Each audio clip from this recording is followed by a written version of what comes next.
What's up, everybody? Welcome to DFS by the Numbers. This is the live stream for UFC Vegas 18, where we're going to talk some bets. We're going to talk some Draftkings and some weigh-ins as well. So what's up, everybody in the chat? How are you doing? Michael, what's good, Brady? You ready to get some money this Saturday? Yes, I am. I'm ready to get some money. I want to say 1, 2, 3, 4, 5 bets we'll talk about.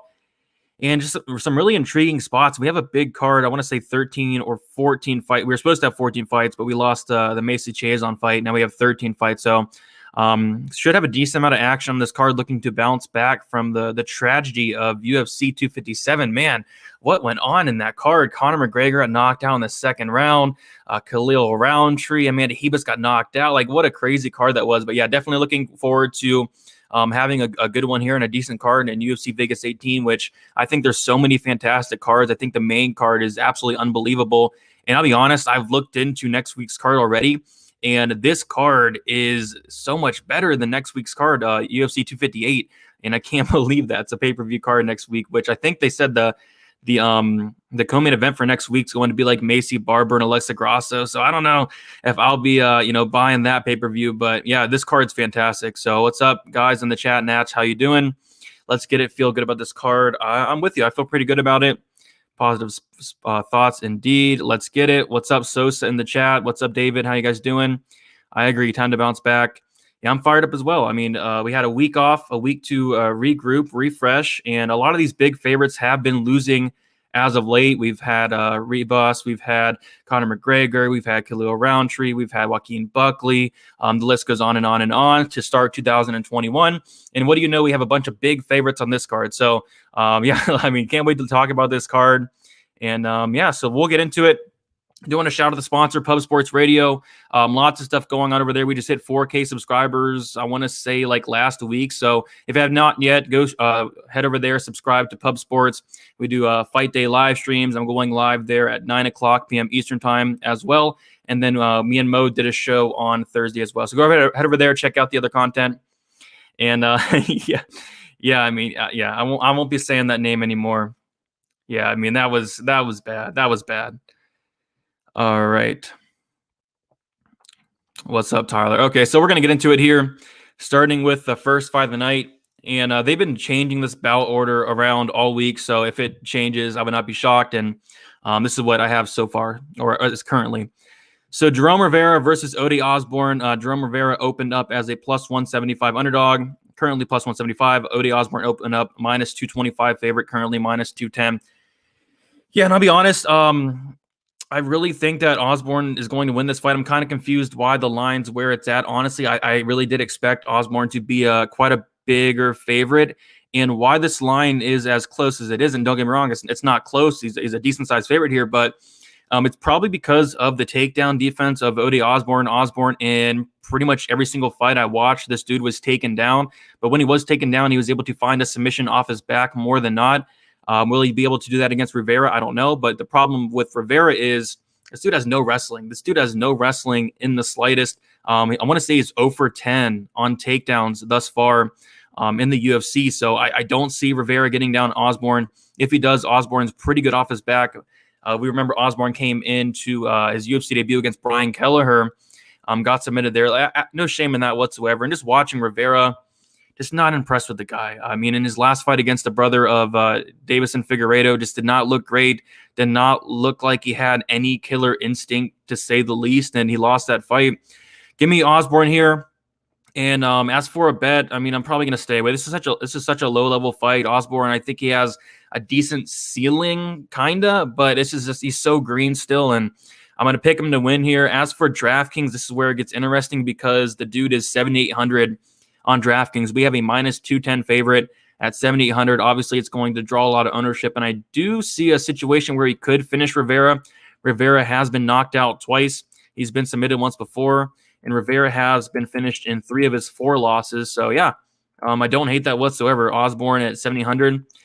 As for some props for this fight, I was kind of thinking maybe Osborne by knockout could be something to look at, plus 375. Osborne inside the distance, plus 135. Really good finisher. I want to say he has an 88% finish. Yeah, 88% finish rate for Osborne. So he is finishing the majority of his fights. A lot of those coming by submission. I don't know if he's going to be able to submit Rivera here, but Yeah, I mean, if you're on the Osborne side, I think Inside the Distance is not a bad prop to look at. I have not bet it yet, but something I'm looking at there for that. Who do you guys have in this fight? Anybody taking a shot on Rivera? I'm just not impressed with the guy whatsoever. Let's go Ferreira. What are your two big underdogs of the night? We'll get to my two big underdogs in the next two fights, actually. What's up, Bruner? How you doing? Staying away from Salau. Yeah, probably a good idea there. Whose BJJ is better? That's a really tough question. Rivera, I mean, that's his one thing is he has really, really good grappling, has finished 70% of his wins by submission. I guess I'll slightly lean Rivera, but Osborne's like really good off of his back. He's able to catch these submissions. I don't know. I think it's close. Like I said, low-level fight, but Cody Inside the Distance at plus 250. I was looking at that, honestly, before the video there. Yeah, something to look at there. Rivera did look good at weigh-ins for short notice. And, yeah, it's funny you say that because this fight, I want to say it's taking place at 145. Yeah, it's taking place at 145.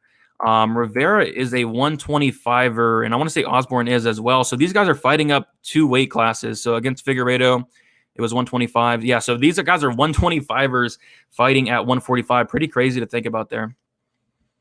What's up, Spencer? Ode.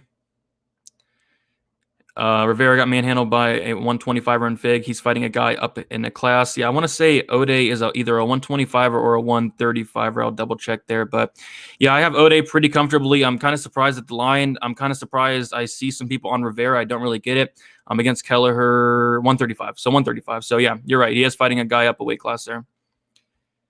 Hopefully make some money this week. Last time was horrible. Yes, it was. It was awful. It was an awful card.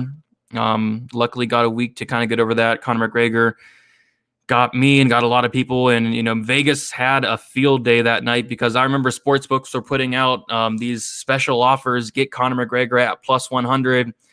Get Conor McGregor by KO plus 120. Yeah, Vegas made a fortune that night. So Fight Island bent a lot of people over. So we'll get into the next fight here. Sungwoo Choi versus Yusuf Salau. Sungwoo Choi opened up at plus 170, currently at plus 205. And Yusuf Salau opened up minus 210, currently at minus 245. Yeah, kind of a really tough fight here. I've been flipping back and forth. I ended up going with Sungwoo Choi. And I'll kind of tell you why here. So obviously Yusuf Salau is coming in on short notice. Sungwoo Choi was supposed to fight Colin Anglin, which is a guy that's a really good wrestler. So I do think Choi's takedown defense should be on point here. And what kind of led me to pick the Choi side here was watching back at the Salau versus Jordan Griffin fight. Jordan Griffin's somebody that typically has some really poor takedown defense. I want to say it's like anywhere from like 55 to 60% takedown defense. And Salau tried to get him down, but Jordan was just a little bit bigger than him. He wasn't able to get Jordan Griffin down at all that fight. And of course, he was able to take down guys like Slippery Pete Barrett, who has no takedown defense, Austin Lingo, no takedown defense. But seeing him struggle to not get down Jordan Griffin, I didn't like to see that. And Sungwoo Choi, a lot of people think that this guy sucks. He's 1-2 in the UFC, but we got to look at who he's facing. In his first fight, he came in against Movsar Evloev and got beat by him. No shame in that whatsoever. He was able to stuff a decent amount of takedowns from him, but ultimately Evloev was able to get him down a couple times.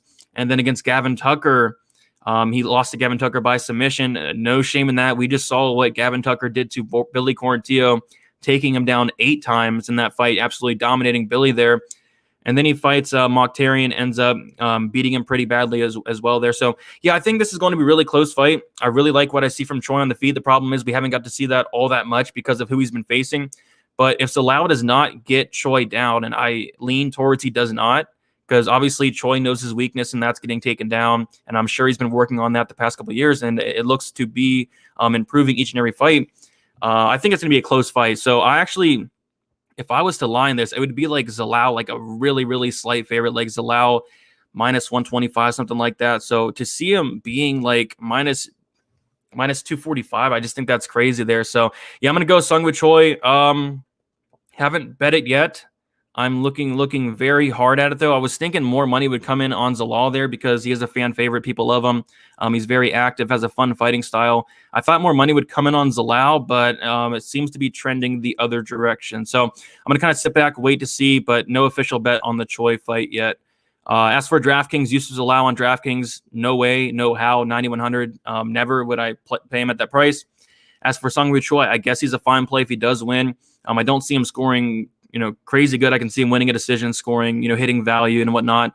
But this is probably a fight I do want to stay away from on DraftKings. So, yeah, give me Sungwoo Choi here as an underdog, pretty big underdog as well, in a fight that I feel like should be lying closer towards a pick 'em, or even like a Salau minus 120 sounds good to me. All right. You are right there. Choi all day. Wow. What's up, Joey Saunders? Thanks for the dono. I love the content, man. Hope you get 10K soon. Yeah, hopefully. I was thinking this month would be nice to get that 10K. So, yeah, if you guys have not subbed yet, hit the sub. But, yeah, thanks again for the dono. Really do appreciate that. Choi looks solid and isn't coming in on. Yeah, like I said, he's been training for a wrestler. So, I have a feeling his takedown defense is going to be on point, and the dude's jacked. So, love Choi at 7,100 for DK. I'm with you there. Not in love with it, but I think he's definitely a fine play. I have a decent amount. I want to say I have like 20%. Same.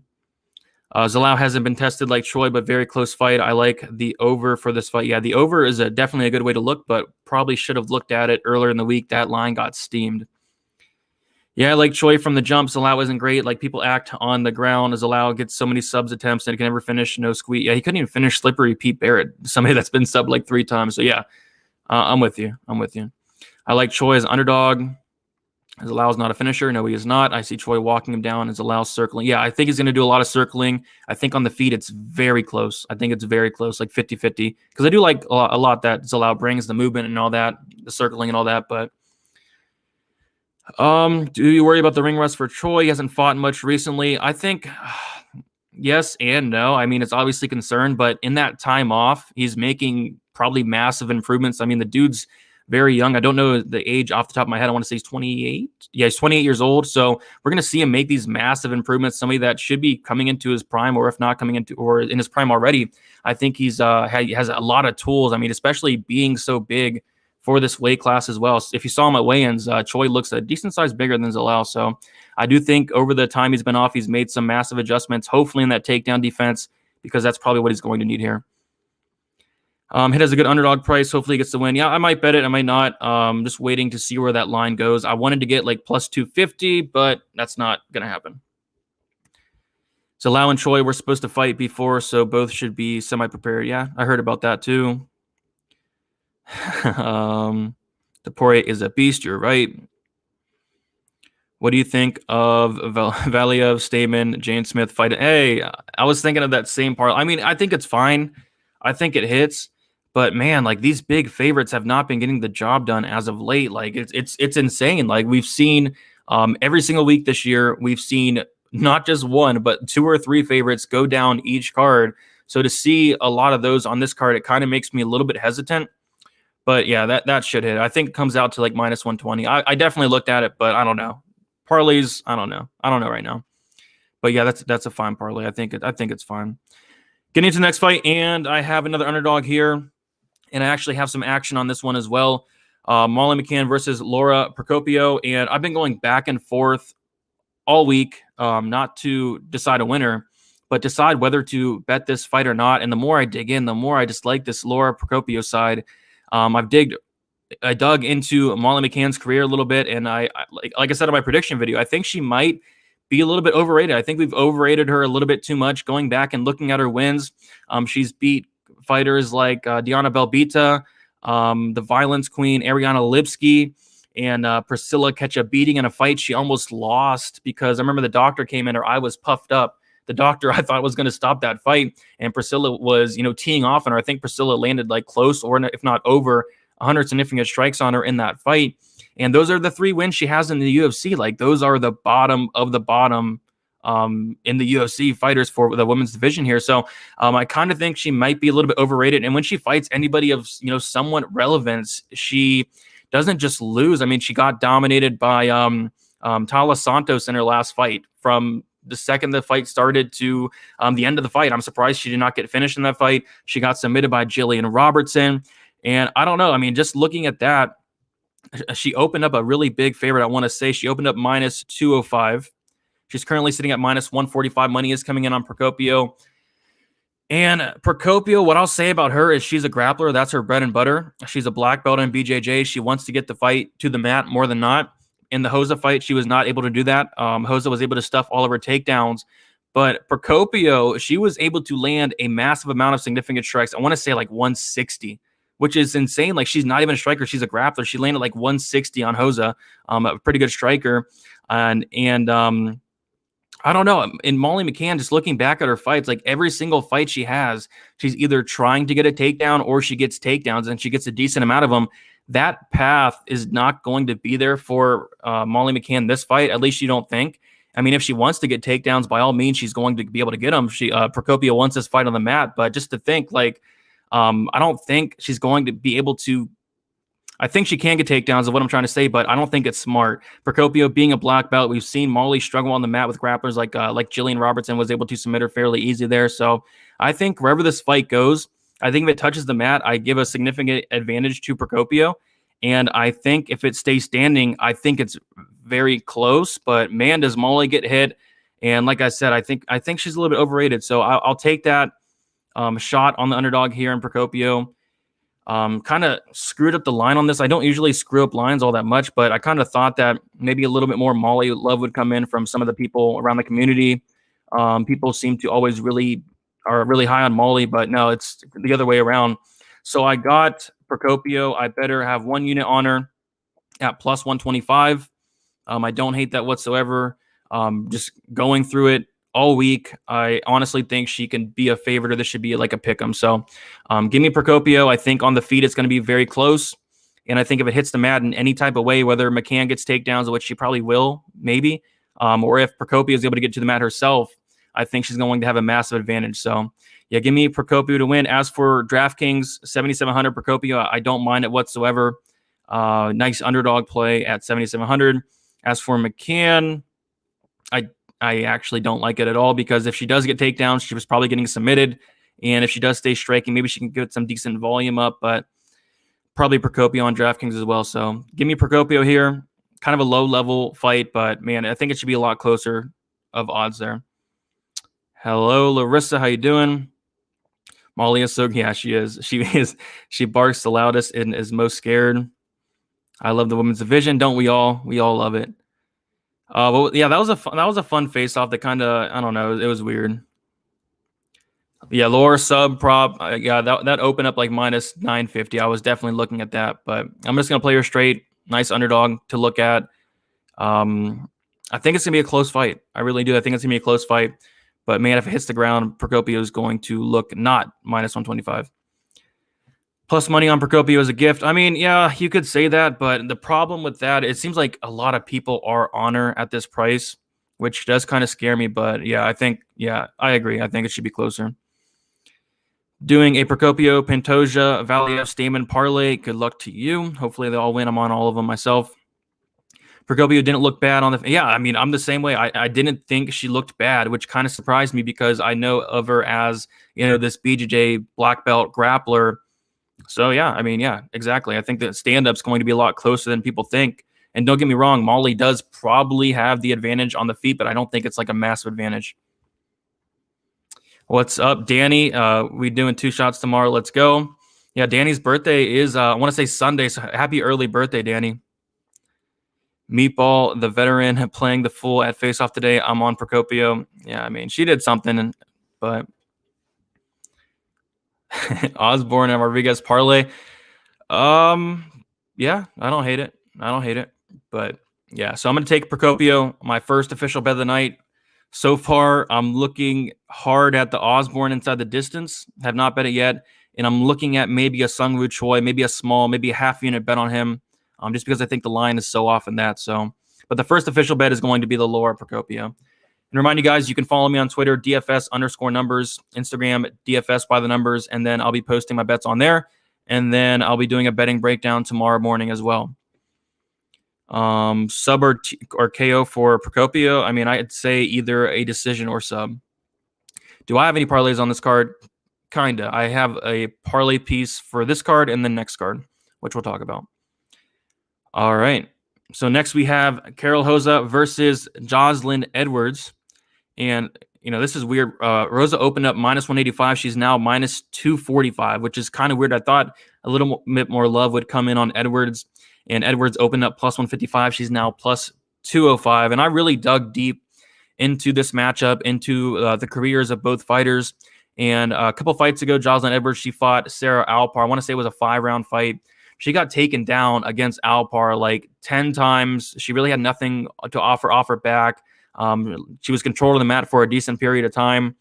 And I think that's like a strong path to victory for Rosa. And we know Rosa as like a really good striker. I mean, decent striker with tons of volume. And yes, she throws a ton of volume, but we saw in the Melo fight where she can go and get takedowns. I believe she took Melo down 2 times. I think like a solid path to victory for Rosa would be to take down Edwards in this fight. On the feet, I do think it'll be a lot closer than that minus 245 line indicates, but I have a feeling that Rosa will implement her takedowns, push Edwards up against the cage, hold her there. I think she's going to be the stronger fighter. And a lot of people don't know this, but Rosa is actually a black belt in BJJ. I don't know if it's legit because she has been submitted twice, but she is a black belt nonetheless. And like I said, we have seen in the Melo fight where she can get those takedowns. So I think takedowns are going to be key here for me. That's why I'm picking Rosa. Do I agree with the minus 245? Probably not, because on the feet, it probably is going to be close. And then another thing is Rosa can go a full 15 minutes, throw a million significant strikes, and be fresh in that third round. Edwards slows down in the third round, especially coming off short notice here. So you got to go with Rosa here. Edwards isn't an awful underdog pick, but Rosa really should get it done. As for DraftKings, I like Carol Rosa a lot at 8,700. We've seen in both of her fights, she's averaging about 110 per those 2 fights. Just the amount of output she throws, I think she can get takedowns here. I think she can get control time, maybe even a finish if Edwards does gas out a little bit like she kind of did in the last fight. And as for Edwards at 7,500, I mean, Laura Procopio put up like 160 significant strikes against Rosa. So Edwards is definitely live to win this fight. If Rosa kind of strikes with Edwards for 3 rounds, I think it'll be close. So yeah, I think both plays are something to look at on DraftKings, but mostly leaning Carol Rosa there. Definitely no bet, especially at a minus 245. I really don't even want to look at any of the props. I don't want to look at any of the props. Definitely a pass from a betting perspective, especially at the minus 245. Even at the minus 185, I probably wouldn't have played that, honestly, but she should get it done. Are you watching I might catch some Paige Van Zandt. I might catch a little bit of it, but I have a lot of stuff going on tonight, but I do want to watch that Paige fight. Hey, what's up, man? Here's my Hail Mary 6-man par. Let's hear it. Volkov, Rodriguez, Johnson, Janes. Really? Rosa and Procopio. Emphasis on Hail Mary. I got you. Yeah, definitely a Hail Mary with Jane. I mean, it can happen, though, but yeah, definitely Hail Mary. Rosa is thick and very active. Yes, she is very thick and very active. Hopefully, Rosa's on the juice for those betting her. I mean, I wouldn't recommend betting Rosa at minus 245. That's just crazy. But yeah, she should get it done. Over 1.5 in that fight, I'd say yes, but I'd say it's not a great price. 100% with you there. Yes, she did look good in her debut. And I mean, yeah, you're right. It could be. I mean, it's women's MMA. It could be a close fight. Yeah, I mean, it could be worth a shot. Am I going to take it? Probably not. But so underdog parlay, I've got one. Let's take some chances here. All you odds and pubs dudes, parlay heavy favorites, not impressed. Okay, let's hear it. I parlayed 2 props last event. Rodriguez and Chandler by KO plus 9,000. Okay, there you go. Death Taxes MMA.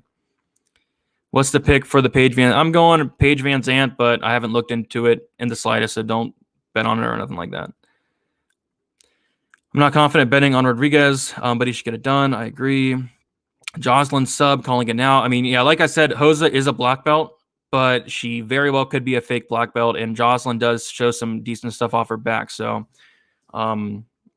yeah, could be decent there. What's up, Austin? Still waiting on my DFS shirt. Yeah, I'm getting those out pretty soon. I have them shipped to me. I'm just working out the details on those. Armbar from I wouldn't be shocked, but how likely is Dariush winning by decision? According to the odds, that is plus 300. According to me, I say it's like 40%, 50%. I think it's a close fight. All right. So we'll get into the next fight here. Another kind of short notice matchup, and I actually have a lot of things to say about this fight as well. We had Devontae Smith versus Justin James. I know somebody just had a parlay with Justin James in there. I don't know. I mean, this fight is going to be a catch weight of, I want to say it's 160 pounds. I'll confirm that. Yep, 160-pound catch weight. Last fight, Justin James fought at 145, I want to say. And Justin James is somebody that on a full training camp, he comes in and he has gas tank issues on a full camp. So him being short notice, tends for me to believe that. I mean, I don't think he's gonna have much gas at all. And then plus on top of that, I heard in an interview that he's been training he's not doing any training at all. He said he was nursing some injuries and he didn't look bad at weigh-ins, but he didn't look all that great, I guess. And I come to believe that James has literally 1 to 3 minutes to probably finish this fight. Can he do it? Absolutely. We've seen it before. I remember him coming in on short notice against Frank Camacho. The whole world, including me, was on Frank Camacho. Not impressed with this James guy whatsoever. James starches him in 20 seconds. And we've just seen Devontae Smith knocked out by Kama Worthy in the first round. So is it possible that Justin James knocks out Devontae Smith in the first round? Absolutely it is. And that's why I'm not touching Devontae Smith at minus 300. But if James does not get that first round knockout, not even the first round, like the first couple minute knockout, the dude's got no gas. I don't believe he's going to have any gas tank at all. No training. This catch weight, 1 week short notice. A dude that gasses regardless of how much time you give him. Yeah, I mean, I think he has a couple minutes to do it. But if you're on the James side, the first round prop would be something I'd bet. If you're on the Smith side, Smith by knockout minus 150 is not bad. But the thing about James is the dude's kind of durable. So the first time he was finished was actually his last fight against Gabriel Benitez. That was the first time in his career where he's been finished by strikes. Devontae Smith does have a 100% finish rate. So I don't know. I was looking at the under 1.5. I just don't like the price. I want to say it's like minus 170, minus 180. I wanted it like minus 150. So going to pass there, I'll probably put the fight doesn't go to decision in like a Hail Mary because, I mean, I'd be completely shocked if this fight went to decision with just the styles of both guys. So that's something I'm looking at. As for DraftKings, this is going to be, I want to say, my highest owned fight. Personally, I'm going to have a ton of Devontae Smith, but I do have a decent amount of Justin James as well, just because he's going to have that first round knockout ability. So yeah, definitely a fight you want on DraftKings. The minus 300 for Devontae Smith is absolutely insane, but he should win. I think he's the much better striker. He's going to have a decent reach advantage, but it's hard to count on a guy like Justin James, somebody that's going to go out there and try to get a early finish. He's gonna fight for your money, I'll say that, but he'll only fight for your money for a couple minutes there. Devontae hasn't fought in a year and a half. Yep, and James knocked out Camacho on a week's notice. Yes, sir. All true. I wouldn't say Devontae has a glass chin, but yeah, seeing him getting knocked out by Worthy, not a great look. James hits hard. Avoid this fight betting-wise. I 100% agree with you. Poor James getting smashed again. He could. James KO bet plus 465 worth a bet. It could be. Or James by KO in the first round worth a bet. Could be. Website do you guys bet on? I'm usually on the Bet Online and then the FanDuel and DraftKings sports books. And then I've also ventured onto the Intertops. I like that book as well. So I'm kind of all over the place with books. Just look for the best line usually. Fight doesn't go decision minus 500. You have to own both sides on DraftKings. Agreed. I hit Pena by submission last week. Anyone got underdog prop bets? I'm not much of an underdog prop better, but if I was, I'd probably say Choi by decision, Procopio by decision or submission. Appreciate that, Mayo. Gabriel Benitez finished him with a knee to the solar plexus. His chin should hold up. Yeah, that's kind of what I'm worried about if I was to bet on a Devontae Smith, which I'm definitely not. But yeah, the dude has a decent chin. Exactly. Following the underdog trend, James should get the KO in under 60 seconds. Yeah, the fight's all about the under. Yeah, I wanted to bet it, but the line just wasn't there. People are all over it, and rightfully so. Smith or Stamen for DraftKings? I'd go Smith, but I like Stamen a ton. Volkov 4th round TKO is probably a great value, I guess. I think he wins by knockout, but we'll talk about that a little bit more. I like the Devontae Smith by decision prop as a fun bet. If James endures early beating, I can see the fight really slowing down. And don't get me wrong, like Smith, he doesn't have the best cardio either, so I kind of get what you're saying there. It makes sense to me, but it's not something I do personally. But yeah, I mean, Smith by decision plus 500, not bad. Good morning from Russia. Good morning. Thanks for the top content. What do you think about doping testing for Kape? Just elaborate on that a little bit further. Smith by KO is okay to parlay. I wouldn't, but I guess he should be fine. But I wouldn't touch this fight from a betting perspective. All right, so getting into the next fight, we have Tamir Valeev versus Martin Day. Another fight where somebody's hopping in on short notice. Martin Day, who is 0-3 in the UFC. He's been finished in 2 of his 3 losses in the UFC. And I remember last fight against Anderson Dos Santos, the one thing Martin Day needed to do was keep this on the feet, stuff the takedowns. And what does Martin Day do? He goes out there and takes down Dos Santos. And as soon as he did that, I'm like, yep, he got subbed. And what happened a couple seconds later? He got subbed. So I really questioned the fight IQ. I kind of questioned the skill of Martin Day. I think he's decent, but I do think Valiev's on a whole other level. Minus 370 for Valeev. Honestly, it's a fine parlay piece for me. I haven't parlayed it yet, but I am looking at a 3-legger that I really like. So that might be something I add. I don't know yet, but I think it's a fine parlay piece. How does Martin Day win this fight? I guess it's probably by knockout. Valeev got knocked out in his last fight by Trevin Jones in a fight that he was absolutely dominating, a fight that probably could have been stopped when he hurt Jones very, very bad to the body. But yeah, I mean, Valeev here all day for me. I think he's a much more skilled fighter. Some props I was looking at would be Valeev inside the distance. I don't think is an awful thing to look at. Like I said, Martin Day has been finished 3 of his 5 fights. Valeev has finished only 44% of his wins, though 31% by knockout, 13% by submission. But ultimately, Valeev as a parlay piece should be fine. But like I said, like a lot of these big favorites have been losing, so kind of be careful there. But as for DraftKings, really no interest for me on Day at all. I'm not going to play any Day. It could hurt me. It could not. But as for Valeev, I will have a decent amount just because of the output the dude puts out. Tons of output. So I think Valeev is a fine play. But I do like Devontae. I do like Devontae Smith a little bit better on DraftKings. I like Mike Rodriguez a little bit better on DraftKings. And Cody Stamen. He'd be like my 4th choice, but I still think he's in play for sure. So yeah, Valeev for me. Is anybody taking the shot on Day? I heard in an interview he's going to pretty much, to sum it up, go balls to the wall, show everybody everything he's got, because this could be his last fight. So could be his last fight. Probably is his last fight. So he could be coming in here kind of reckless, which could benefit him or not benefit him. Did we ever get any info on Azatar's bag? I want to say we didn't. I kind of heard something, but I don't know if it was true or not. Yeah, his teammate did pop. His brother, yep. Martin Day is trash. Yeah, he's not. He hasn't had a good run in the UFC. I wouldn't say he's trash, but I just think Valeev's on a whole other level. Valeev stopping that fight showed bad fight IQ. I kind of agree. I think if he wanted that finish, he could have literally got it. I have Valeev inside the distance for plus money. Don't hate it. Day is a decent fighter, but levels below Valeev. I'm with you there. Valeev in the Hail Mary parlay. Yeah. And like I said, there's a 3-legger, and I'll kind of touch on it, the 3-legger I'm talking about in a little bit, but he would be in that 3-legger that I'm looking at.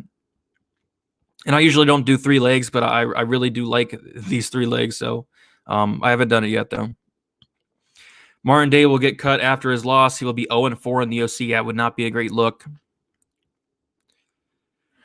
All right. Yeah, I just want to shout out the sponsor again, Pub Sports Radio. Please go head over there, sub. I'll be on there quite a bit. I'm on there like 2-3 times a week, putting out extra content. So head over there, sub. Would really appreciate that a lot. Keep trying to grow the channel over there. Get as many people over there as possible. Lots of great content over there. Next, we have Mike Rodriguez versus Danilo Marquez.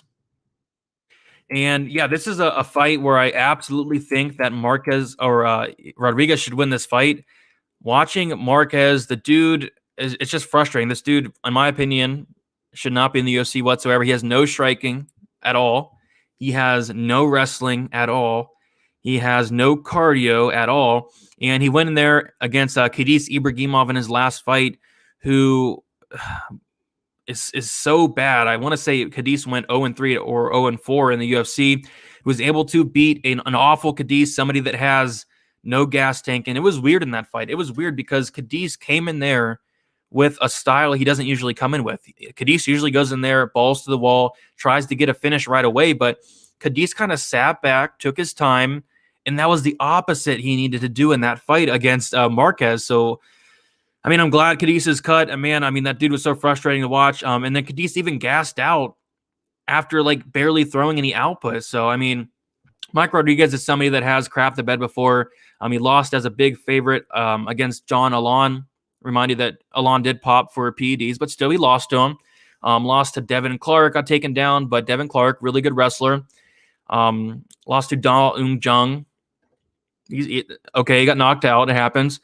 But man, this is such a winnable fight for Mike Rodriguez. He's going to have the advantages pretty much everywhere besides the grappling.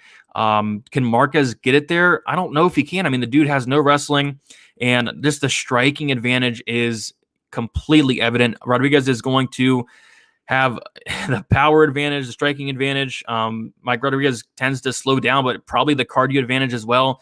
And I find it really hard to see Rodriguez not winning this fight. And I'd be kind of shocked if he did not get a finish here on Marquez, somebody that has been knocked out before, somebody that does not like getting hit, somebody that's, awful on the feet, quite frankly. So I'm going to take Rodriguez here inside the distance, and I do have a bet on Rodriguez. I have him in a parlay, and I did this parlay like a week and a half ago. If I was to redo this parlay, I'd probably do like a Mike Rodriguez and a Stamen, but I did this before Stamen was fighting Andre Ewell, and the card was completely different. So this is what I did because I did not like any parlay pieces on this card back when I did this parlay. So I did Mike Rodriguez parlayed with Kamaru Usman.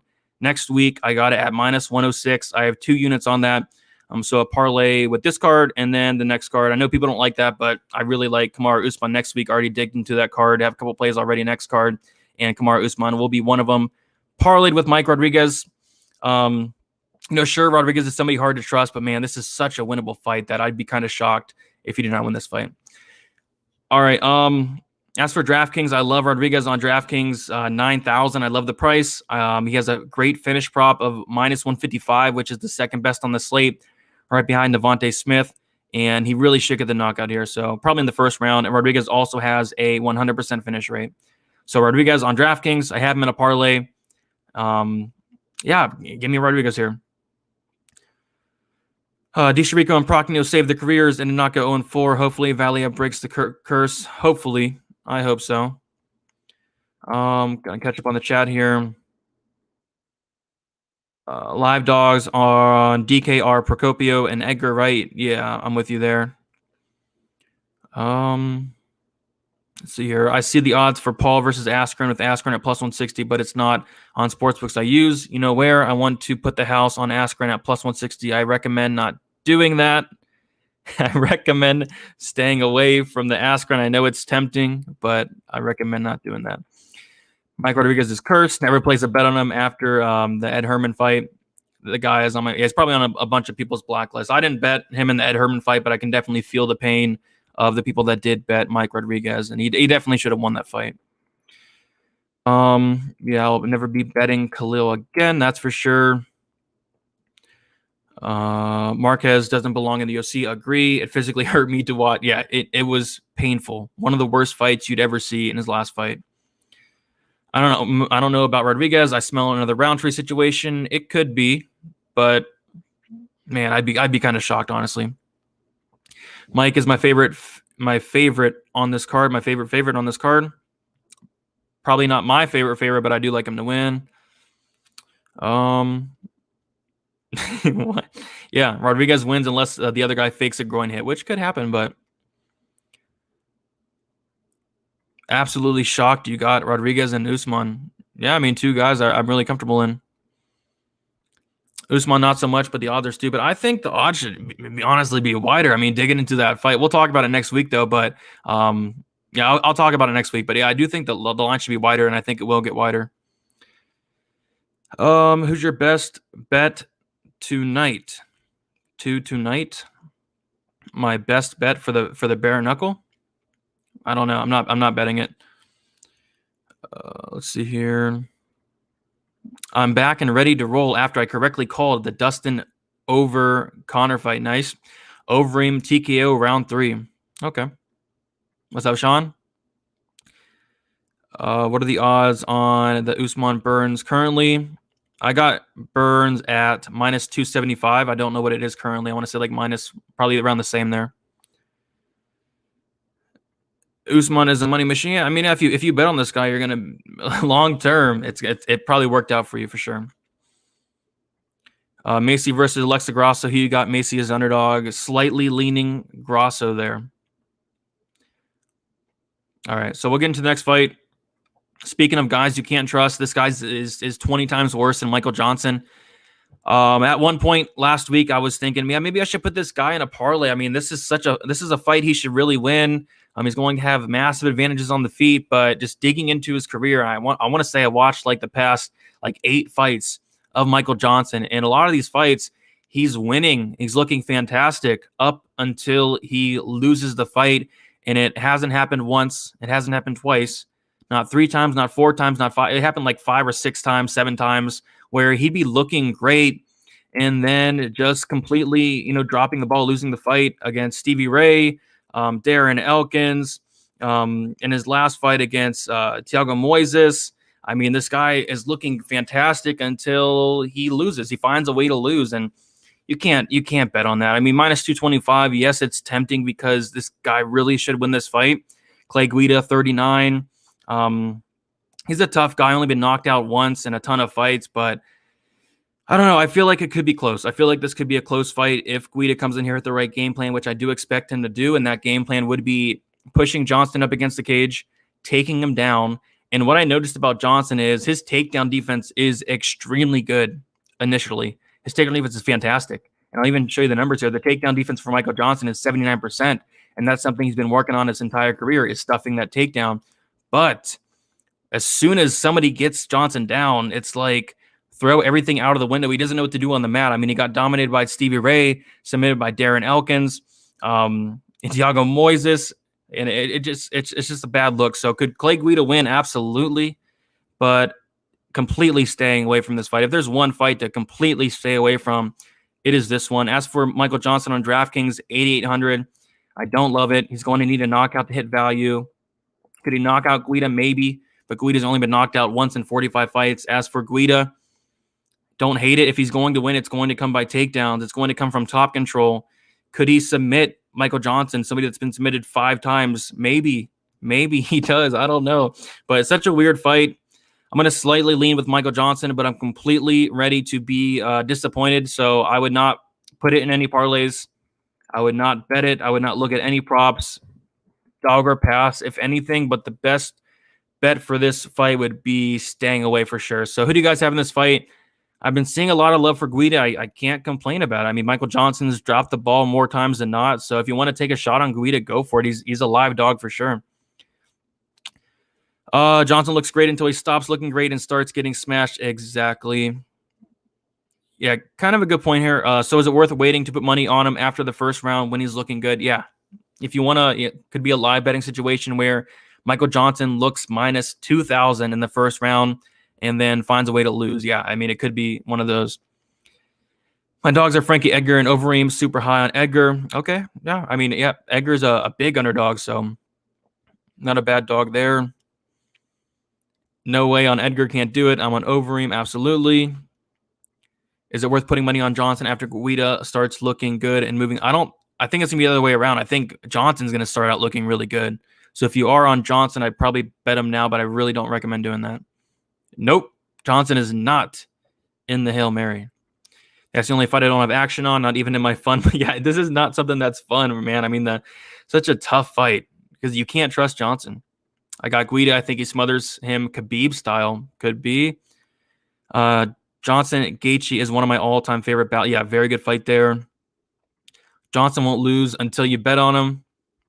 Michael Johnson did knock out Dustin and beat Ferguson. Guida won't be a problem. That's what you think, man, until he finds a way. I thought that Stevie Ray Stevie Ray wouldn't be a problem, and like a Darren Elkins and Thiago Moises, and the list goes on and on and on. But it's always a problem. Yeah, exactly. It's crazy. Guida is definitely a live dog with that unorthodox fighting style. I agree. He's live. Am I going to bet him? No, no, no, no, no. Let's go. Clay's going to sub him. Yeah, I'm kind of curious. What is Guida by sub? Plus 1240. Plus 1240 by sub. Johnson's been submitted 5 times. Guida's last sub, I want to say, was in 2011. Is it likely? Probably not, but plus 1240. I mean, come on. Not a bad look there. Edgar 2, got a feeling on this. We will talk about that soon. Guida smash. What's up, Brady? What's up, Dustin?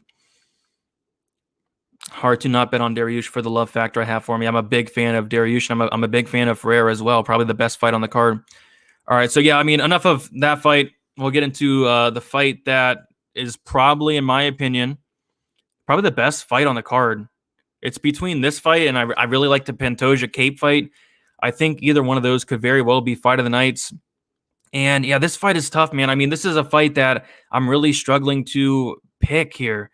2 guys that I'm really big fans of, 2 guys that are on decent sized winning streaks. I want to say Ferreira's on like a 6 or 7 fight winning streak. I want to say Dariush is on like a 5 fight winning streak. And Dariush has looked fantastic. He's not just beating some of these guys, he's finishing them. Scott Holtzman, the Jakar close finish was insane in that fight where he kind of got rocked and then he came back, fought through it, and ended up being the first person to finish close, I believe, by strikes, which was unbelievable in that fight. So I don't know. I don't. For DraftKings, this is more of a DraftKings fight for me. I'm not going to put money on either side here. I do want exposure to this on DraftKings. When either guy wins, they typically score very well. As for a bet, I can't bet a side here. There's not even any props I'm interested in. But I'm going to slightly lean with Diego Ferreira. Did you guys see him at the weigh-ins? Diego Ferreira looked like jacked to the max, like probably the best shape he's ever looked in his life at the weigh-ins today. So he's definitely taking this fight serious. I'm going to say Ferreira has the cardio advantage. We've seen Beneil slow down in his fights. I want to say Ferreira has the durability advantage. I want to say Ferreira has the volume advantage, but probably got to favor Dariush in the striking. You probably got to favor him in the wrestling.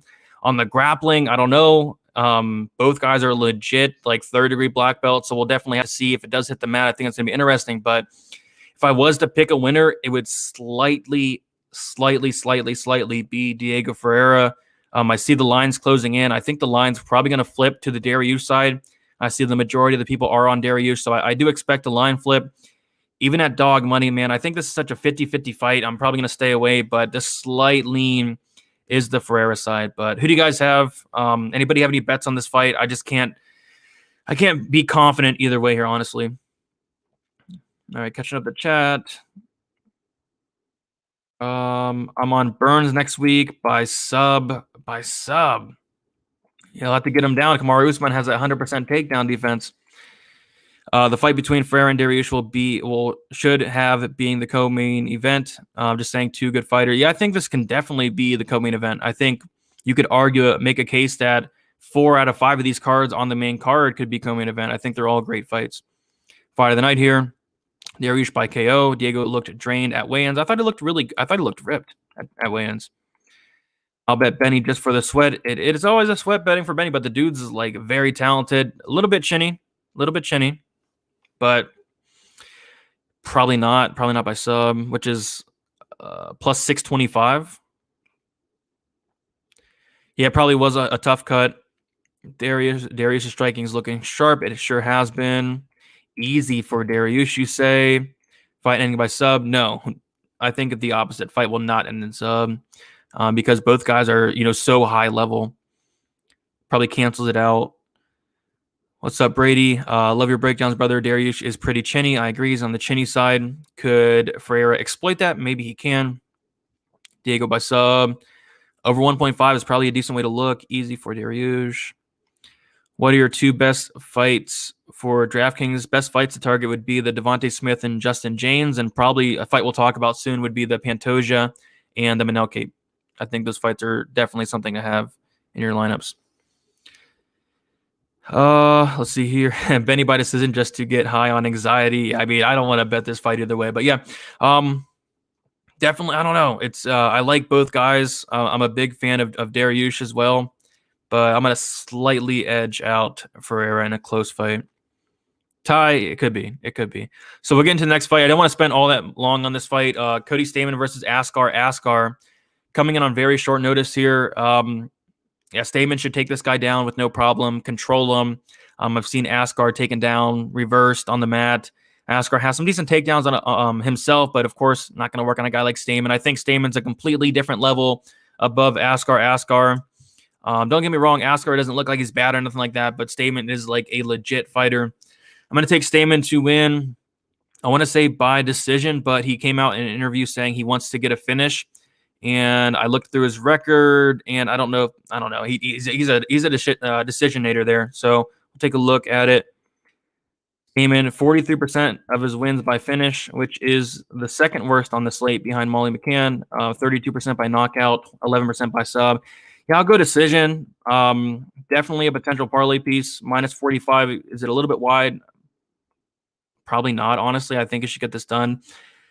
Probably 30-27, 30-26. As for DraftKings, especially with the new scoring system, Stamann at 9,200 is something to look at. Multiple takedowns, lots of ground control, top control, some strikes as well mixed in. I don't want to say he gets a finish, but still could score pretty good. So I'm on Stamann on DraftKings in my Hail Mary and looking at maybe a 3-legger with Cody Stamann as well. So, yeah, give me Stamann all day here. Askar's path to victory would probably be a knockout, and Stamann's never been knocked out in like 24 fights. So give me Stamann here pretty comfortably. All right. If you're looking to get high on anxiety, put the house on the ream. Yeah, for sure. Hail Mary parlays. I'll be posting it on my Patreon. I may or may not post it on Twitter. I like Alistar Overeem if he gets it to the ground. Overeem round 3, TKO ground domination. Mike Rodriguez, Cody Stamann, Corey Sandhagen, Michael Johnson, and Karol Rosa. I mean, I think they all win, but I'd probably leave out that Michael Johnson and probably even the Sandhagen as well. We'll talk about it.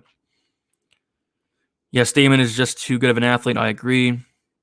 I'm close to pulling the trigger at Stamann inside the distance. The fact that the fight is at 145 still keeps me away for it. Yeah. I say decision, but yeah, the inside the distance at plus 250 is intriguing, but I don't know. He's a decision guy. All right, so yeah, don't want to talk about that fight too much, but I do want to talk about this fight, Alexander Pantoja versus Manel Kape. And this line kind of confuses me. So I'll come right out and say it. I have a bet on Alexander Pantoja. I got him at minus 120 sometime last week. I put 1.2 units on. I didn't think the line was going to fluctuate that much. I did not think that Pantoja would become a bigger favorite. And he kind of did. He got down to like minus 140. But a lot of money as of late has been coming in on Manel Kape, which is kind of weird. A lot of the predictors around the industry, a lot of the sharp guys out there, I see the majority of them, I want to say like 95% of them, on Alexander Pantoja. So I'm kind of curious, like what money is coming in on Manel Kape? And, you know, this is a fight where you really have to dig in and watch the tape, because watching tape on Manel Kape, I like that. Watching tape on Manel Kape, this is a guy that really struggles with something, and that is the takedown defense, the grappling off his back. He's somebody that has been submitted before. He's somebody that I want to say he's lost 4 times. Yeah, 4 times. And a lot of those times are because he's getting taken down, he's getting controlled, and like I said, even got subbed. And what is Pantoja very good at? A couple things.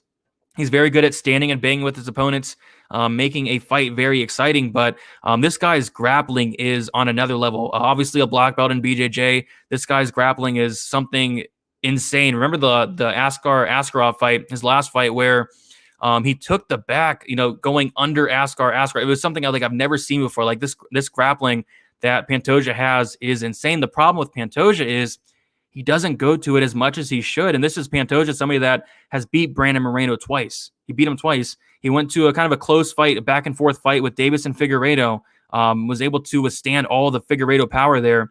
And how does Manel Kape win? He wins by knockout. Most of the time, because sometimes by submission, obviously he's not going to submit Pantoja, but 93% finish rate by Manel Kape. And the thing which I think is kind of big to note here is Pantoja has never been knocked out in 27 fights. Never been knocked out. All of his losses are by decision, never been submitted. And he's been fighting killers like one Davison Figueiredo. So I think if Pantoja comes in here with the game plan of taking this down to the mat, he's going to have a massive, massive advantage for it. But will he do that? I don't know. I think if he doesn't, yeah, he's going to look like a really close fight here. It's going to be close. It's going to be sketchy. But if he does take down Manel Kape, like the path to victory is so evident, I think he's going to look like a big favorite, probably get a submission even. So yeah, give me Pantoja here. I'll take the minus 120 shot here all day. But the problem is you can't go out and, fight for these fighters. You can't go out and have them implement the game plan that you think they should implement, the game plan that they probably should implement, and that is getting to the mat. Will he stand and bang with Kape? He'll probably do a little bit of that, but hopefully he does take it to the mat. If he does get hurt, Kape's probably going to have to go to the ground and try to finish him. He could get caught in something there as well. But, man, just take this fight to the mat. You have such a clear path to victory. So give me Pantoja there, minus 120. I have 1.2 units on it. Could Kape be the first person to knock out Pantoja? Maybe. That would be insane. And it's definitely possible, but Kape's somebody that's been dropped before too. Kape is somebody that he has poor striking defense at times. So I don't know. Give me Pantoja here, but it is kind of weird how that line is closing up a little bit. All right, who do you guys have in this fight? Yeah, this fight it could be fight of the night for sure. It definitely could be fight of the night. No love for Overeem, no love for me. Too old. I wouldn't say that. We'll talk about it soon. Clay Guida is not Thiago Moises. No, he is not. The public is on Kape. I don't know. Never seen him before. Yeah, I want to say a lot of the public's on Kape as well, but I don't see that much love for Kape all around. So the line closing in kind of weird there. O'Malley said he knocked out Pantoja in the gym. Got me worried. Yeah, I mean maybe that's what shifted the line. He knocked him out in the gym. Yeah, I heard about that as well. Yeah, maybe that shifted the line. That's funny. What do we got here? Pantoja did beat Moreno twice. Pantoja by decision. Volkov's been knocked out last second, and so has Overeem. I love Edgar, but he's been chinny lately. Sandhagen KO'd Marias. I think Sandhagen by KO. Not a bad look. I don't think the public is on Kape, but it's coming from somewhere. I don't know. All these sharps, guys on Twitter, predictors around YouTube, I literally see nothing but Pantoja love for the reasons I mentioned. I mean, Kape has a glaring weakness. So I don't know.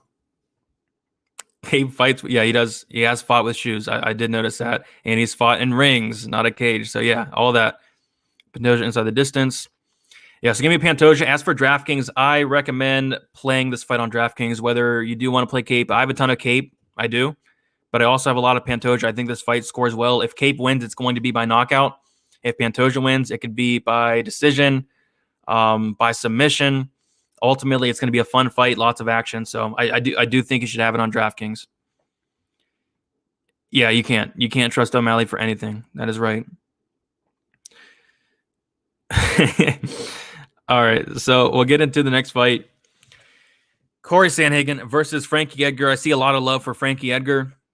I don't hate it. I mean, this is a line that I think is absolutely crazy, and I'm a guy that's very, very high on Corey Sandhagen. And I do want to get into one key stat that is kind of crazy. Corey Sandhagen has a 30% takedown defense. 30%. And going back and watching the fights, he does get taken down, and he gets taken down a lot as well. And what is Frankie Edgar pretty good at? I mean, maybe not a lot as of late, but he's a pretty good wrestler. He averages about 2.2 takedowns per 50 minutes. I think he took down Munoz in his last fight twice. And there's a clear path to victory for Frankie Edgar, and though that is implementing the takedowns. Problem is, he's 39 years old. The durability is not once where it was. I mean, the dude's been knocked out twice. We've seen him rocked quite a bit of times as of late. Sandhagen is going to have a massive advantage on the feet with that range and how long he is. And I don't know, but kind of concerning, especially seeing him minus 400. That Edgar has a glaring path to victory that is going out there and getting takedowns. So I would leave Sandhagen out of the parlays. He's definitely not going to be my parlay. I see lots of people taking the shot on Edgar. I don't hate that. If I was to bet it, it probably would be dog or pass for me. But if as a clear pick, I'm going to pick Sandhagen. But man, it's sketchy. It's sketchy for sure. So some props I was looking at, rather than playing the minus 400 for Sandhagen, plus 250 by KO, it sounds a lot better to me. Edgar inside the distance plus 1200, Edgar by knockout plus 1800. No, that's going to probably happen. But yeah, if I was to play this fight, it'd probably be dog or pass, or maybe look at the Sandhagen KO prop. As for DraftKings, Sandhagen 90 for 100, no way. No way. I mean, I like Devontae Smith more. I like Timur Valeev more. I like Mike Rodriguez more. I like Cody Stamann more. He's probably my fifth option up there. So I'd probably stay away from the Sandhagen. As for Edgar on DraftKings, yes, I think that's a solid play, because if he does win, it's going to be by takedowns. It's going to be by top control. And I'm sure he knows that. I'm sure he knows that because he's not going to win a fight where they're going to stay striking. He needs to get a takedown here. So who do you guys have? Is anybody actually pulling the trigger on Edgar here? If you do, I don't hate it. I don't hate it at all. Edgar by decision plus 450. Wow. Plus 450. Yeah, I'm seeing plus 430. Yeah, plus 430. Yes, it's not bad. Not bad. Edgar and parlays, no. At least not for me. I'm not one to parlay underdogs, really. I like Ode, Choi, Rosa, Ferreira, Pantoja, Volkov. I have that on a few. I agree with those. Could you see? I wouldn't be shocked. Honestly. Sandhagen don't crack. He can crack a little bit. We saw in his last fight, he can crack. Edgar decision plus 490. Goodness. Yeah. Yeah, because that's his path to victory. It's getting takedowns, top control. Decision, yeah. Could be a close fight.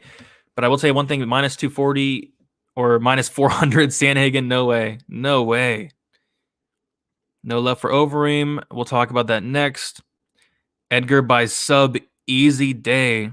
Edgar by sub is plus 1745. Edgar and Choi dog parlay plus 1153. If it was 5 rounds, I would go with Edgar. Yeah, I could see it. Yeah, I could see that. 3 rounds. I don't know who does 3 rounds favor. Probably Sandhagen, I guess. But Edgar, he needs takedowns here. He needs takedowns for sure. Hart says Reem. Head says Volkov. I mean that's the case for a lot of people. So we'll get into the main event here. The main event here, Alexander Volkov versus Alistair Overeem. But first, I want to remind you guys that if you do want extra content, like I always say, my bets will always be free. All this stuff will always be free. The breakdowns, all that betting breakdowns. If you want to support me more, you can sign up on the Patreon. Have almost 300 members over there. You get the Discord, the sheet you see here, all my early access to bets, my betting article, and my betting breakdown videos. Just a lot of extra content. But if not, I do post my bets for free on Twitter, which is DFS_numbers. Instagram DFS by the numbers, and then I do my betting breakdown video on Saturday. It should be out early tomorrow morning. I'm going to try to get that done tonight, but really do appreciate all the support. It helps me keep going, help me do this full time to put all of my effort into this. And yeah, if you can hit the like button, would really appreciate that. Subscribe if you have not yet. Trying to reach that 10,000 subscriber goal. It's going to be tough, but hopefully hit that sometime this month. But have a long way to go. I think we have like 500 more to get by next month. But the moment we've all been waiting for, and Alexander Volkov versus Alistair Overeem. Volkov opened up minus 175. He's currently minus 200. Overeem is plus 145 and currently plus 170. All right, so I see a ton of love for Overeem. I get it. Fan favorite. And people really hate Volkov. Like, people don't like this guy. They think he's boring, not really a big name. So I get it. I get all the Overeem love. I get all that. Yeah, a lot of people are on Overeem. Even a lot of sharp guys are out there on Overeem. I get it. There's a path to victory. Making his last run to the title. I get all that. But for me, I'm going the other way personally. I dug back deep into the career of Volkov. Not so much into the career of Overeem, because he's changed a lot of things as of late. He's a completely different fighter than he was, say, 5-10 years ago. But looking at Volkov, and in the Werdum fight, he was taken down. And what I like about that fight was he was taken down a couple times. He was able to survive up until Werdum kind of gassed out, and Volkov was able to finish him there. I think that's something big to note. Werdum, obviously really good on the mat for the heavyweight division, tons of submissions on his record, was not able to sub Volkov or get him out of there. And then Curtis Blades, yes, he took him down 14 times. You could say Volkov does not have a great takedown defense, but he made Blades work. He did not let Blades, get much damage on top. He was able to, kind of gas out Blades, somebody that has amazing cardio typically. And he was looking good. And towards the end of that fight, almost, I was afraid, because I had bet on Blades. I was afraid that Volkov was maybe going to finish Blades in that late rounds, because Blades, he gassed out. As for Overeem, looking back into his career, he's somebody that he's landed more than 2 takedowns, I want to say, like in one fight in his career. In the Sakai fight, I want to say he landed 2 takedowns. In the Rosenstruck fight, I want to say he landed 2 takedowns. And the thing with Rosenstruck and Sakai, with them is they don't have a ground game at all. I mean, they have no ground game. I mean, that's their big weakness, especially, Sakai, somebody that gassed out in that fight as well. And Overeem was able to take down Rosenstruck, control him for 2 rounds, I believe. And in that Rosenstruck fight, and I think this is kind of important, in that 5th round, Overeem looked like really gassed, and it was because of him using that wrestling heavy game plan, something that he never really did in his career. And for him to win this fight, he's going to have to get takedowns. I find it hard to see him winning on the feet here. He needs to get takedowns, land some ground and pound. And can he get takedowns? I think he can. I think it's going to be kind of hard to take down somebody like Volkov, but Volkov is a brown belt in BJJ. He was able to survive with guys on him like Curtis Blades and Werdum. Can Overeem get him out of there with ground and pound? I don't know. He's going to have to do it early. But if he does go out there and try to take down Volkov, which I think he does, it's only going to kind of hurt that gas tank. If he does not finish him, he's going to be like gassed out. And Volkov, what I like about him for the heavyweight division is he's not your typical heavyweight. He has fantastic cardio. He is a brown belt, decent off his back, makes guys work. He has a ton of output, lands just like 5 significant strikes per minute. And then on the Overeem side, what I don't like from Overeem is this dude is, shelling up as of late. He's backing up to the cage, shelling up, and letting opponents tee off on him. And yes, that can work on a Sakai, on a Walt Harris, guys like that, guys that don't have gas tanks. But Volkov can, go a clean 25 minutes, no problem. So for that reason, I do favor Volkov. I'm going to say he gets a knockout here. I didn't even touch on Overeem's chin. That's a big thing here. Overeem's been knocked out 14 times. We all know that. Doesn't have a chin. But yeah, and Volkov, a lot of people think he has pillow fist. I mean, this is heavyweight division. He doesn't really have pillow fist. Kind of take a look at the numbers here. Volkov has finished 66% of his wins, 75% overall. Overeem has finished 49% of his wins by knockout, 89% overall. So give me Volkov here. Give me Volkov by knockout. I'm sure there's going to be a lot of people on Overeem. And yeah, that'd be sweet if he won, but give me Volkov here. I think Volkov is a lot different from your Sakais, your Walt Harrises, your Rosenstrucks, even though he lost that fight. But I think he's a lot different, brings other things to the table, like having a gas tank and having volume, which I think are big here in this fight. All right, so I do have 2 bets on this fight, and the 2 bets I have are, I really like this bet. And basically because of the line I got it sometime last week. I got the over 1.5 in this fight. I got it at minus 170. It's currently at like minus 230. And I have 2 units on that. I think they opened up at 2.5 over 2.5. I guess that's something to look at there. But I got the over 1.5 minus 172 units. And then I have the Volkov wins by TKO KO plus 130. I have 1 unit on that. I feel like if Volkov's going to win this fight, it's probably going to be by KO. I think somebody's getting knocked out here, and I'm leaning towards the Volkov side. So 2 bets in this fight. I really like the over. Even if we're on the Overeem side, I think the over is a way to look. But Volkov by KO is what I bet as well. So who do you guys have in this fight? Guessing a lot of Overeem, and then we'll get into my final bets and stuff like that. When will you be posting your bets on Twitter or Instagram? Tomorrow. It'll be tomorrow sometime for fight day. Volkov is going to put Overeem away. I got Volkov, but if he wins, the Reem retires. Sad fight. It could be a sad fight for real. Alistar. Volkov's new back tattoo is so baller. Yeah, it's sweet. He went over the Stingray tattoo with some new artwork. Not sure if I'll bet either guy, though. Yeah, for sure. Overeem is old, but he's looking great. He has been looking great. Losses to Blades and Lewis. Volkov is a fade. I mean, Blades and Lewis, they're two really good fighters in the heavyweight division. I stayed away from the Edgar or Sandhagen personally in the main. Never fade the Reem, especially as of late. Never fade the Reem, you're right. But I just think those are completely different opponents. Sakai, Walt Harris, like they don't have gas tanks. That's the biggest thing. And obviously Volkov has a ton of output, which I like as well. No, I got you. Yeah, I agree with you there. He held up just fine against Blades. He stayed away from any real danger. Yes, that's big on the first 3 rounds and still had cardio to outpace him in rounds of 4 or 5. I agree. Sad ending. It could be, or he can keep going on with this run. Volkov round 3 KO 800. Who's your favorite 9K plus on DraftKings? It's going to be Devontae Smith. Overeem by decision plus 575 by decision. I mean, this is somebody that's losing all these fights. He was losing against Sakai pretty badly up until like the 3rd or 4th round when he finally started going for takedowns. He was losing badly against Walt Harris until Walt completely gassed out. By decision, kind of iffy. I think if Overeem wins, it's going to have to be a ground and pound knockout. Over here, Overeem. Volkov, he's too big. He is big. What's up, Boston Nick in the chat? How you doing? What about Stipe plus 130? That fight is, next month, I want to say? No early lean for that. Got to look into it. But, yeah, should be a really good fight. Volkov was beating Blades last second. That is 100% true. Well, yeah, but he was beating Derek Lewis, yes. Osborne under 90s. What does that mean? Like 90 points on DraftKings? I don't know, maybe. Why would Stipe be an underdog? He won. As we know, all fights are different. People always sleep on Stipe. Could be. Sprinkling Volkov rounds 3, 4, and 5. I don't hate it.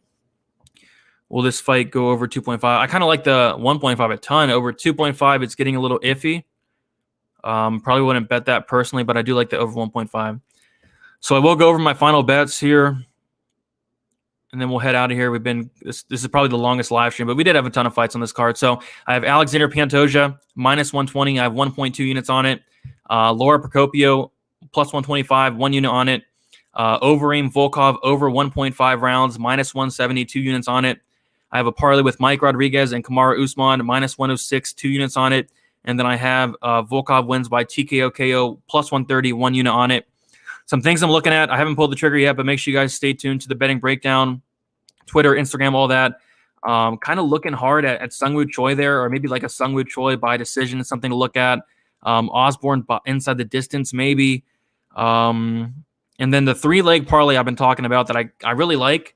It's going to be Cody Stamann, Tamir Valeev, and then the Devontae Smith, Justin James fight doesn't go to decision. I think it's like minus 120. I haven't pulled the trigger yet, but I typically don't do 3-leggers, but that's something I feel like should hit there. So that's about it, guys. Any final questions before I head out?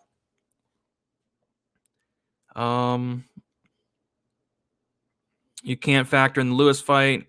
And the Lewis loss, he was winning the whole fight. That's very true. Just like you can't factor in the fight where Overeem got slept in the last couple seconds of the Rosenstruck fight. Thanks, Brady. I never miss a show. Always appreciated the breakdowns. Appreciate that you for hanging out.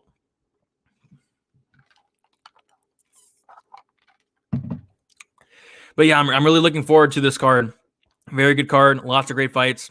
Hopefully making some money. I want to say I have 5 bets, maybe adding 1 or 2 more. And next week we have UFC 258, which is not great, but I'm sure they'll be adding some fights on there right now. I want to say I have like 10 fights, and they're not great. I've already kind of researched that card, kind of digging into it more tomorrow and Sunday, but should be fun. MMA's fun. UFC's fun. Do you see Pantoja finishing? I think he could. Maybe it'd be by sub, or a decision. So sub is plus 250. Decision is plus 345. Let's make some money. Good luck, brother. Good luck to you as well. Let's make some money. I agree. If you guys want to, go check out Pub Sports around 9 o'clock p.m. Eastern time. Going to be doing some more breakdowns, talking some more bets with some really sharp guys over there. And then tomorrow on Pub Sports, Pub Sports going live for the fights as well. So thank you all for hanging out. As always, if you could be so kind to hit the like button, always helps a lot. One small like goes a long way. Subscribe if you have not yet. If you do watch my content, please subscribe. It really helps. And I'm trying to reach that 10,000 subscriber goal. And then I put out a Super Bowl video if you guys are into Super Bowl DFS. And then also NASCAR comes back next week as well. So we're looking forward to that also. Lots of stuff going on. And yes, I love Rosa a lot. Appreciate that, Rob. All right, guys, I'm going to head out. And good luck, UFC Vegas 18.